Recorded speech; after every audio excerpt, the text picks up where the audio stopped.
Tricolores de toda a terra, estamos aqui para trazer para vocês esse trabalho aqui, que é um trabalho legal que a gente tem feito aqui no Mundial de Clubes, iniciando, né, o Resenha Tática, que a gente procura trazer para o torcedor do Fluminense uma ideia do adversário que o Fluminense vai ter pela frente. Futuramente a gente fará o Resenha Tática também pós-jogo, né, tentar fazer um Resenha Tática pós-jogo, mostrando lances do Fluminense nas partidas, enfim. Mas dessa vez a gente está fazendo aqui um arcabouço de vídeos aqui, como se fosse um pré-jogo, né, embora faremos o nosso pré-jogo. Esse vídeo está indo ao ar domingo, né? E 20 horas do domingo vai ter o pré-jogo, mas a gente também está fazendo esse vídeo para poder trazer para vocês bastante informação aí do nosso adversário. E a gente vai falar sobre a Internazionale de Milão, um time muito conhecido por todos, né? Todo mundo acompanha as competições europeias, então sabe, conhece muito bem a Internazionale de Milão, sabe do tamanho da Internazionale de Milão, o que ela representa, né? O que representa a Internazionale de Milão no cenário do futebol mundial. Hoje é um dos grandes clubes da Europa, atual vice-campeã europeia, uma equipe que teve algumas perdas ali, como o Thuram, atacante, que era um jogador muito importante, que deixou a Internazionale, mas ainda assim é um time muito qualificado, um time que a gente tem que ser sincero, é superior ao Fluminense no cômputo geral, mas o Fluminense é gigantesco, né? E esse vídeo aqui a gente vai tentar pensar em fórmulas para poder vencer essa Inter de Milão e também trazer aqui as valências e também os defeitos desse time da Inter. Antes de mais nada, pedir a galera que está chegando para se inscrever no canal, ativar o sininho das notificações e deixar o like. Fazendo isso, você diz que esse conteúdo é legal, nos ajuda a crescer. Também dá um hype nesse vídeo aí. O hype é só você chegar o comentário para o lado, dar lá um hype, que vocês ajudam muito a distribuir esse conteúdo. Galera, como é que joga a Internazionale de Milão? Primeira coisa que a gente vai perguntar é qual é a provável escalação, né? Para a gente depois falar sobre as demais situações aí que envolvem essa Internazionale. Então, vamos lá, vamos ver como é que é a escalação aí dessa Internazionale. E na escalação a Internazionale vai com esse time, provavelmente, para o jogo contra o Fluminense. Esse time que vocês estão vendo aí, com o Sommer no gol. Sommer, que é um goleiro suíço, tá? O Darmian que esteve naquele jogo Itália e Fluminense, né? Ele disputou a Copa de 14, tá com 35 anos. O Acerbi e o Bastoni, né? Um trio de zagueiros ali, mas por dentro você tem o Danfer, o Barella, né? O Aslani, o Mkhitaryan e o Di Marco, que é um ala esquerdo. Ali na frente o Lautaro Martins e o Espósito. Esse é o time da Inter de Milão que vai a campo contra o Fluminense. E a pergunta que se faz, na verdade, é como que joga essa Internazionale, quais são os seus principais jogadores. Enfim, a Internazionale, ela tem alguns formatos de jogo, tá? Alguns formatos de jogo. E a gente vai trazer aqui a Internazionale atacando, a Internazionale defendendo. Começando aqui com a Internazionale, os formatos de jogo da Internazionale, a gente traz aqui para vocês, por exemplo, 2 formatos, tá? A Internazionale tem um formato de jogo quando ela está saindo para o jogo, né? Como é que se organiza a Internazionale? Faz um 3-1-4-2, né? Com 3 zagueiros, o primeiro volante ali da Internazionale, que é o Aslani, acaba sendo o cara que desce para dar opção para os 3 volantes para sair jogando. A linha de 4 ali, formada com o Dumfries, que é um ala direito, né? O Barella, que é um meia de criação muito habilidoso, um dos melhores jogadores do time.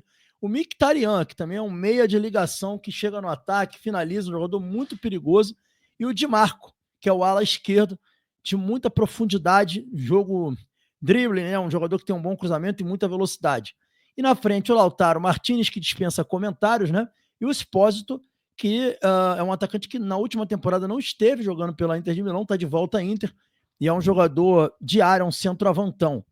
Quando eles perdem a bola e tem que se recompor no campo defensivo, eles fazem um 5-3-2, ficando sempre o Espósito e o Lautaro Martins. O Lautaro Martins e o Espósito não recompõem linha defensiva, eles ficam sobrando para o contra-ataque. São 2 jogadores que não voltam. Isso é um problema para o Fluminense. O Fluminense vai ter que ter sempre pelo menos 3 jogadores ali na sobra, porque se ficar no mano a mano, ele corre muito risco, né? O Renato sabe disso, vai ter que segurar, além dos 2 zagueiros, ou o Hércules ou algum dos laterais para ajudar ali quando o Fluminense tiver a bola, porque se perder a bola, o contra-ataque é sempre muito perigoso com esses 2 caras aí que sobram. Então é um jogo de risco para o Fluminense, esse jogo contra a Internazionale de Milão, principalmente na questão dos contra-ataques. Então aí você tem 2 formatos claros de jogo, mas não para por aí esses formatos, tá?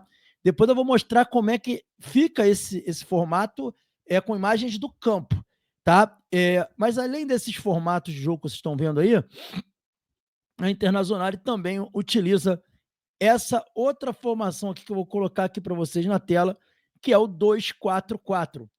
E como funciona esse 2-4-4? É o seguinte, quando a Inter está com a bola no campo ofensivo, em que o seu adversário está fechando demais a linha do meio de campo, o que eles fazem? Eles deixam dois zagueiros apenas, aí no caso aí o Darmian, né, que vocês estão vendo aí, sobrando ali, ó, o Darmian, né, e o Acerbi, né, e aí ele libera o Bastoni para virar um lateral esquerdo, né, na segunda linha. E aí eles sobem o de Marco lá para a última linha, virando um ponta à esquerda, tá bom? E ali o Dumfries fica ali ainda na segunda linha. O Barella sobe, né, para ficar mais lá em cima lá, tá vendo? Ou melhor, sobe o Dumfries para ficar mais lá em cima. O Barella fica aqui mais embaixo, fazendo a segunda linha de meio de campo. E aí ele abre o Barella lá por cima e abre o Dumfries lá por cima e o Barella lá do outro lado, pelo lado esquerdo, fazendo ali uma linha de 4 atacantes. E esse modelo geralmente é muito perigoso, por quê? Porque eles fazem dobras de jogadas pelos lados. Geralmente ali pelo lado direito, Barella encostando no Dumfries, né, com a chegada ali do Aslani, e lá do outro lado, né, o Bastoni com o Di Marco e o Mkhitaryan encostando, sempre 3 jogadores pelos lados, então um time muito forte quando ataca nesse modelo de 2-4-4. Então vocês estão vendo aí que são pelo menos 3 tipos de modelo de jogo, e principalmente com essa chegada dos volantes, meias volantes, né, que encostam nos 2 jogadores de cada lado de campo. E é um time que, por exemplo, você não vai ver muitos jogadores num lado. Lá pelo lado esquerdo, quando a bola estiver lá em cima com o Di Marco, você vai ver o Bastoni encostando nele, você vai ver ali também o Mkhitaryan encostando nele, talvez o Expósito. Mas aqui no lado direito, você sempre vai ter o Aslani, vai sempre ter o Lautaro, vai sempre ter o Dumfries, que não vão cair lá por outro lado, não. Eles vão sempre estar dando opção do outro lado. Por quê? Porque esse time da Inter é um time que faz muita inversão de bola, é um time muito posicional. Quando ataca pelo lado, só os jogadores do lado que atacam. Quando ataca pelo outro, nem igual o Fluminense, por exemplo, que o Arias circula tanto pela direita quanto pela esquerda. O bom disso é que você tem sempre jogadores ocupando faixas do campo, o que dificulta muito um contra-ataque do adversário. O ponto negativo é que você fica um pouco previsível, né? O Arias ele é muito imprevisível por isso, porque ele é um jogador dinâmico, né? Então são opções que os técnicos têm que tomar. Eu quero mostrar para vocês aqui, ainda sobre a forma como eles jogam, eu quero mostrar para vocês aqui duas coisas muito importantes, tá? Uma delas é a imagem no campo, de como eles se organizam no campo. E eu quero mostrar aqui, por exemplo, os 4 homens de frente no 2-4-4. Olha aí, dá uma olhadinha aí, ó. Os 4 homens de frente no 2-4-4, vocês conseguem ter aí uma ideia lá, como é que fica, tá vendo? Olha aqui pelo lado direito, a caída aqui, agora foi do Barella. O Barella é que tá caindo aqui pelo lado direito. Ele trocou o Dumfries é que tá mais lá dentro, tá vendo? O Dumfries é que tá mais lá dentro, geralmente é o contrário. Aí você tem ali o Lautaro, você tem ali o Expósito, do outro lado tem o Di Marco, que eu falei para vocês que vira um ponta. Então, na verdade, você tá ali chegando ali com 4 atacantes já dentro, mais dentro da área, só que dessa vez o Barella, em vez de estar fazendo jogada com o Dumfries pelo lado direito, fazendo dobra, não, ele está chegando como um lateral. E o Dumfries tá como atacante. Tá vendo? O Dumfries, que é um ala direito, que pode ser um ponta direita também. Então, é um time que faz muito isso. Né? Quando a linha de 4 afunila dentro da área, ela se posiciona dentro da área, o meia que joga por dentro, ele cai como lateral, muda de posição, tá vendo? O Barella, que não é um lateral, vira um lateral, e o Dumfries, que é um lateral, vira um atacante, e entra ali por dentro da área dos caras. Então, assim, isso daí é muito interessante essa organização e essa troca de posicionamento que o time faz. Agora, para fazer isso, o time tem que ter muita qualidade técnica, né, gente? A Inter de Milão tem 11 jogadores de altíssimo nível, né, com muita velocidade, com muita habilidade, então isso faz uma grande diferença. Outro posicionamento que eu quero mostrar, que é a saída com os 3 zagueiros que eu disse para vocês, que também é algo muito comum feito por eles aqui, a saída com os 3 zagueiros. Vamos ver a saída com os 3 zagueiros aí. Ó, vocês conseguem ver aí. Olha lá. Os zagueiros abrem, tá vendo? Ó, aqui embaixo o Darmian, no meio o Acerbi, que tá com a bola, e lá do outro lado o Bastoni. Aí quem vem para dar a opção é o Aslani ali por dentro. Repara que o Mkhitaryan e o Barella, eles estão bem lá na frente. Tá vendo? Eles estão bem lá na frente. Isso que eles fazem é proposital. Para quê? Para trazer muitos jogadores do River para dentro do campo e tentar puxar o contra-ataque, porque logo ali no meio ele já tem uma superioridade numérica. Você vê que tem 4 jogadores do River atacando 4 jogadores deles, mas eles conseguem fazer essa saída. Por quê? Porque eles abrem muitos zagueiros para fazer essa saída, os zagueiros praticamente funcionando como alas na saída de bola. Isso é muito interessante também, e isso mostra o quão eles têm variações, né, cara? Isso faz muita diferença. Vamos pegar mais um outro lance aqui, para vocês poderem ver também. Ó, aqui tá bem interessante. Aqui mostra praticamente o time todo como ele joga. Isso quando ele não faz o 2-4-4, quando ele faz o modelo normal dele. A saída aí com 3 zagueiros. O primeiro zagueiro não está aparecendo na imagem.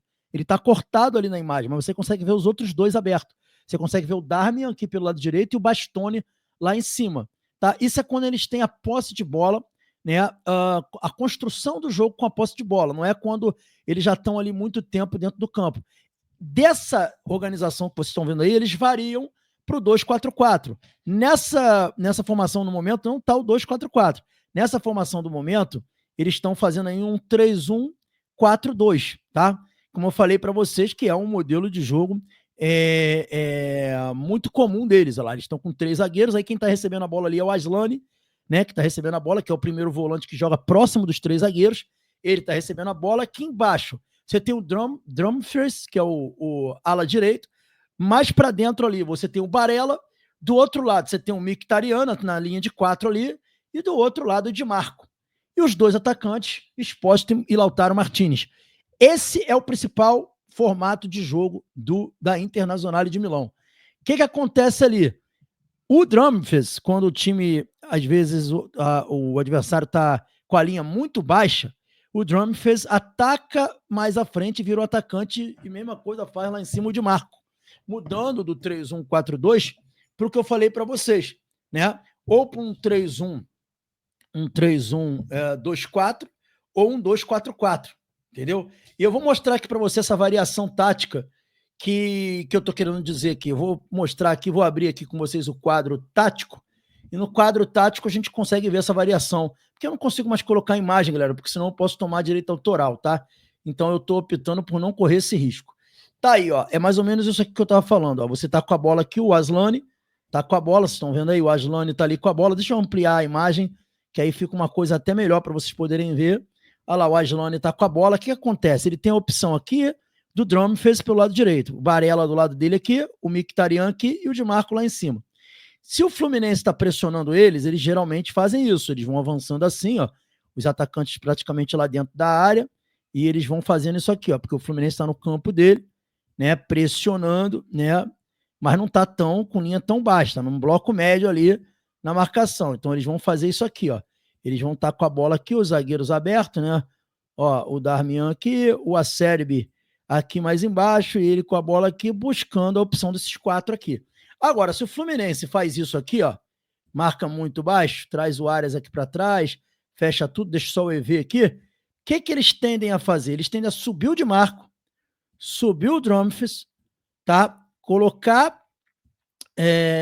os 2 homens aqui, tá? O EV vai estar mais ou menos aqui, o volante aqui, e aí o Acerbi vira uma opção para o Aslani. Por quê que o Acerbi vira uma opção para o Aslani?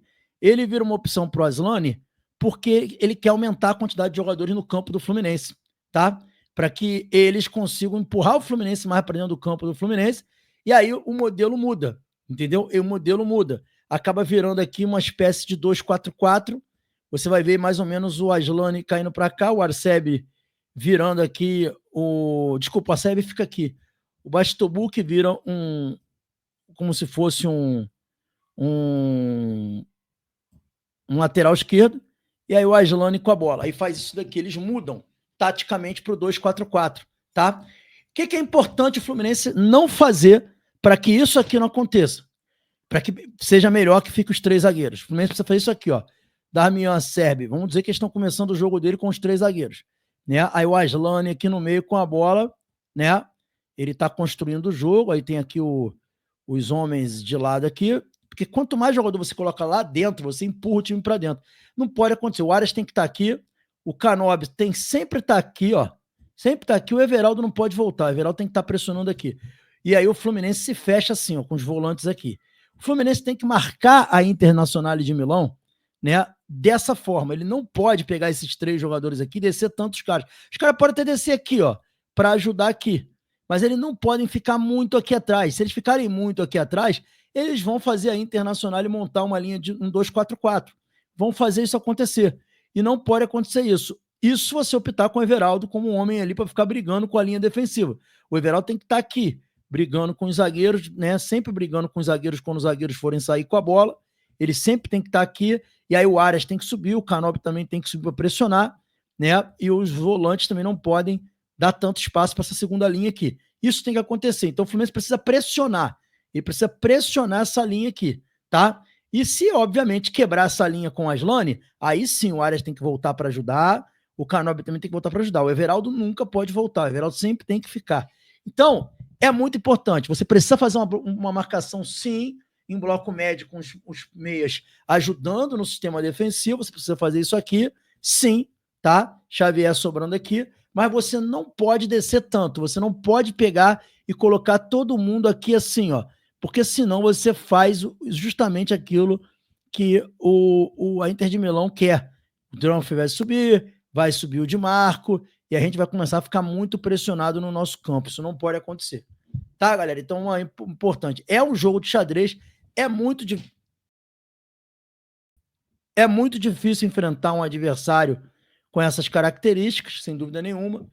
Isso é um fato, mas o Fluminense não pode também marcar tão baixo. Vamos dar uma olhada aqui agora em alguns jogadores individualmente. Vamos falar aqui de jogadores da Inter de Milão, que o Fluminense tem que tomar muito cuidado, tá? A gente viu mais ou menos a movimentação da Inter de Milão ali. Vamos dar uma olhada aqui. Na verdade, a gente vai começar falando de pontos fortes e pontos fracos da Inter de Milão, depois a gente vai falar de jogador. Vamos para os pontos fortes da Internacional.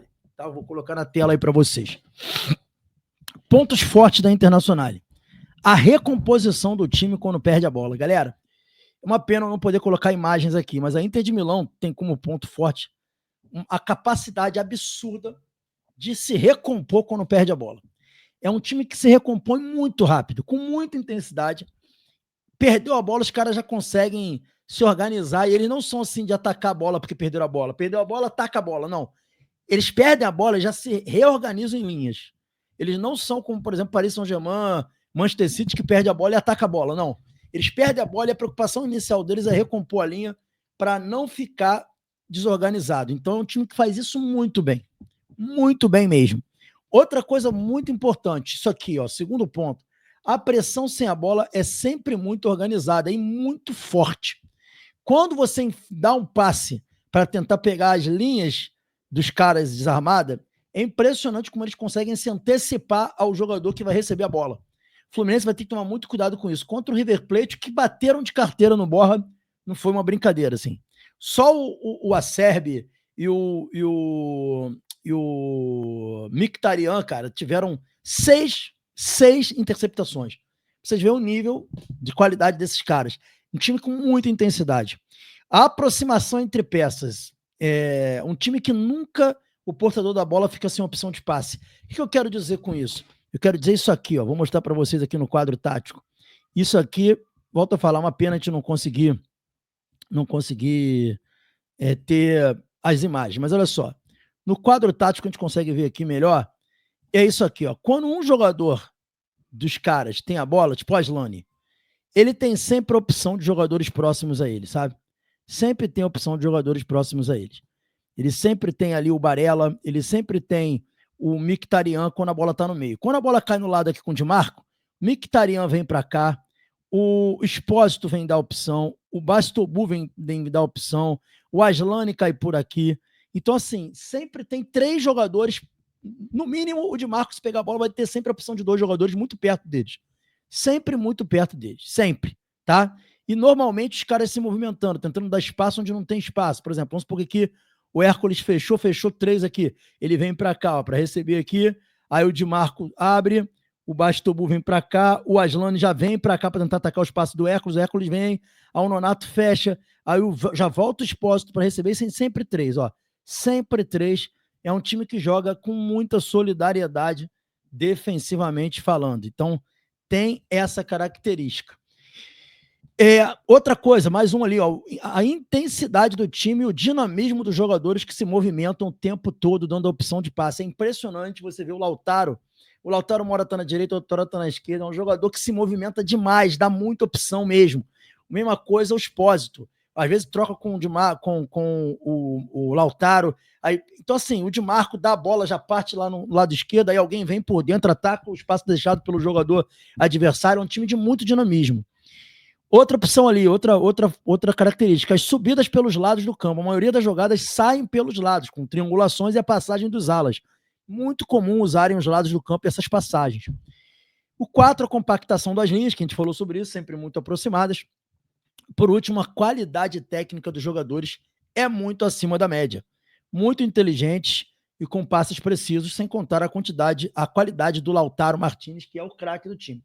Galera, a grande dificuldade também da gente enfrentar times europeus é porque não tem meia boca. Você pega o time do Fluminense, você vai analisar o time do Fluminense, você tem ali o Thiago Silva, que é um monstro.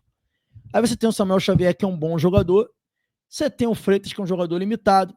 Você tem o nosso lateral esquerdo lá, que está jogando muito bem, o René, mas é um jogador regular.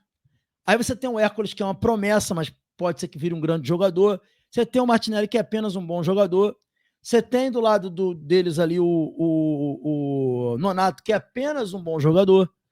Aí você tem um cracaço, que é o Arias. Aí você tem do outro lado lá o Canóbio, que é um jogador limitado. E você tem um atacante 9, que é limitado. No time da Inter de Milão, não tem nenhum jogador limitado. Nenhum jogador limitado. Todos são jogadores de bom para craque. Então você tem ali, por exemplo, o Darmian, que é um excelente jogador. Você tem o Acerbi, que é um bom jogador. Você tem o Bastoni, que é um bom jogador. Você tem o Dumfries, que é um ótimo jogador. O Barella, que é um jogadoraço. O Aslani, que é um excelente jogador. O Mkhitaryan, que é um jogadoraço. O Di Marco, que é um excelente jogador de seleção italiana. O Expósito, que é um bom jogador. E o Martinez, que é um craque. Então não tem jogador meia boca, regular, ruim. Não tem na Inter de Milão. Então a execução das jogadas, elas são sempre muito assertivas, porque os caras erram poucos passes. E isso também faz muita diferença na hora que você coloca um time do lado do outro. Então isso também é um ponto importante. Mas eles também têm ponto fraco, né? Todo mundo tem ponto fraco e eles também têm os seus pontos fracos. E a gente vai ver aqui esses pontos fracos da Inter de Milão. Vamos lá. Começando aí os pontos fracos da Inter de Milão, a linha de zaga com Darmian com 35 anos e a Serbi com 37 anos é uma linha de zaga envelhecida e que tem dificuldade com jogadores velozes, né? Uma linha de zaga lenta e que tem dificuldade com jogadores velozes. Outra coisa, o time marca em bloco médio, dando muito espaço por dentro. A Inter de Milão costuma dar muito espaço por dentro, porque joga em bloco médio e sempre se defende com 2 volantes, às vezes no máximo 3 volantes. Então é um time que dá espaço no meio de campo, tá? Outra posição que fala novamente dos zagueiros. Os zagueiros têm certas dificuldades de posicionamento nas bolas alçadas. Embora, por exemplo, o Bastoni tenha 1,95, o Darmian tem 1,83. O Acerbi tem 1,84. Não são jogadores altos.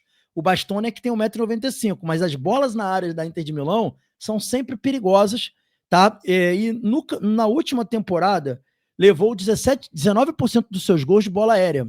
Então é um time que tem dificuldade na bola aérea, tá? O problema é que a gente não tem grandes cabeceadores, mas enfim.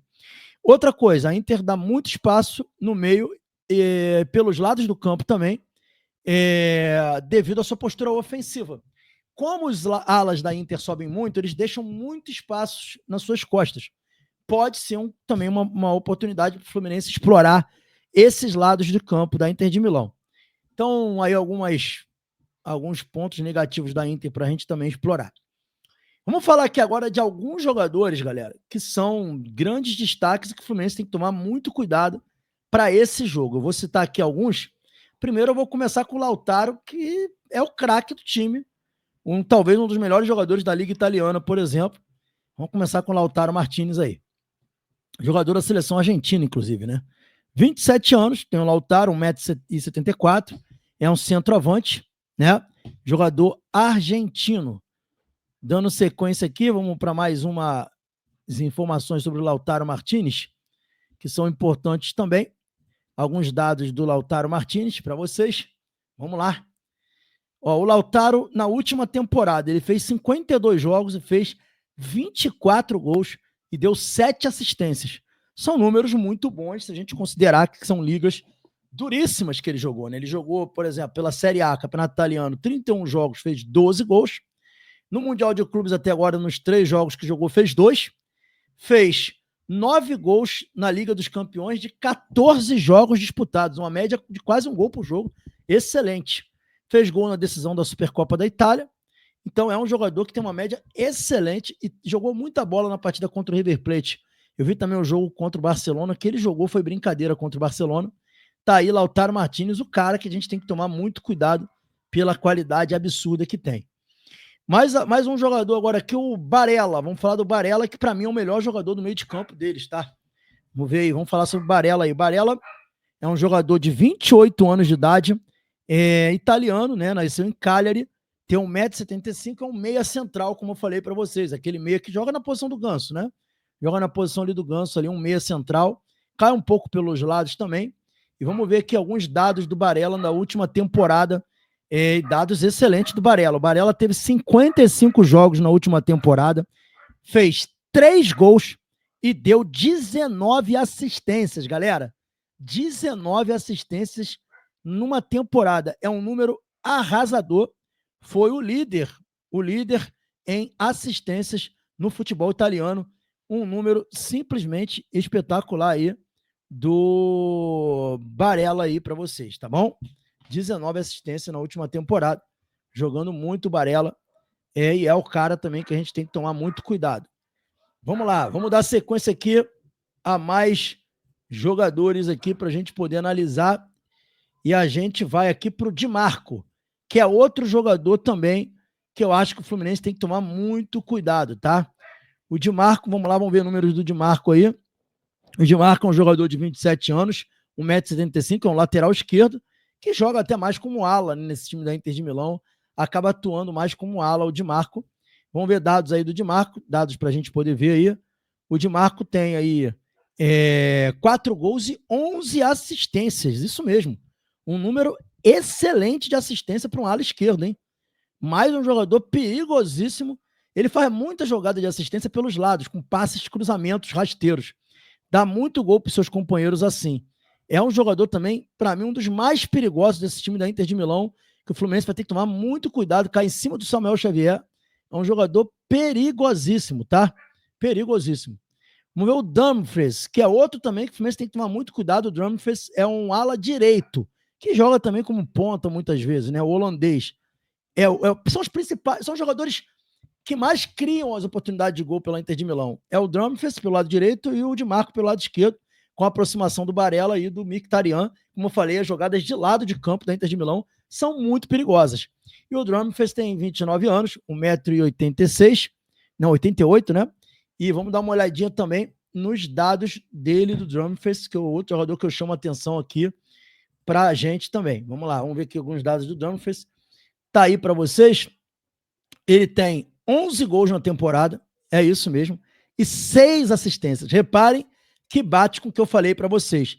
Os principais jogadores da assistência do time da Inter de Milão são os jogadores de lado de campo, o Dumfries pelo lado direito, o Di Marco pelo lado esquerdo e o Barella por dentro. São os jogadores que mais dão essas oportunidades. O Mkhitaryan eu ia colocar também, mas o Mkhitaryan ele tem 4 assistências na temporada, tem aqui 3 gols. Então tem bons números, mas nada perto de Barella, de Di Marco e de Dumfries, que são os principais jogadores na articulação desse time da Inter de Milão, que é um time que joga muito pelos lados do campo. Enfim, galera, esses jogadores que eu citei são os caras que o Fluminense vai ter que tomar muito cuidado. As jogadas pelos lados são as principais jogadas da Internazionale de Milão. É um time duríssimo que o Fluminense vai enfrentar pela frente e que a gente vai ter que tomar muito cuidado. Eu acho que isso que eu estou falando aqui, o Renato sabe melhor do que eu, estudou melhor do que eu, sabe o que esperar desse time da Inter de Milão, sabe a qualidade desses jogadores. O Fluminense vai ter que fazer uma partida melhor do que fez contra o Borussia Dortmund, porque a Inter é melhor que o Borussia Dortmund, não é tão melhor, mas é melhor. E o Fluminense vai ter que competir. O Fluminense vai precisar que os 11 jogadores em campo estejam em condição de competir, de batalhar, de guerrear. Eles vão ter que guerrear contra a Internacional. Não dá para achar que não precisa guerrear, que não precisa lutar, que não precisa competir. O Fluminense vai precisar competir e muito contra a Internacional, se sonha com essa possibilidade de classificação. É pressão quando eles estiverem com a bola, para não deixar los criar muito, né? Subir a linha de marcação com força, o atacante, o centroavante, brigar com a linha defensiva deles, que é uma linha defensiva forte, mais lenta. Então o Fluminense vai ter que competir, subir aqueles 3 homens de frente para pressionar a saída de bola dos zagueiros, né? Os volantes protegerem a subida pelos lados, protegendo os laterais, porque vai ter muita tentativa de jogar pelos lados. Enfim. E, para mim, a melhor escalação do Fluminense para esse jogo é a escalação que iniciou contra o Borussia Dortmund. Eu não consigo ver uma outra escalação para essas características que eu estou levantando aqui do Inter de Milão. Tá bom, galera? O que vocês acharam aí da Inter de Milão? Comenta aqui, o jogo é amanhã e vai ter pós-jogo aqui no canal. Eu aguardo vocês aqui às 18 horas. Quero saber o que vocês acharam dessa Inter. Comenta aqui embaixo, quero saber a opinião de todos. Saudações tricolores. Fiquem com Deus, espero que tenham gostado do nosso Resenha Tática. Valeu!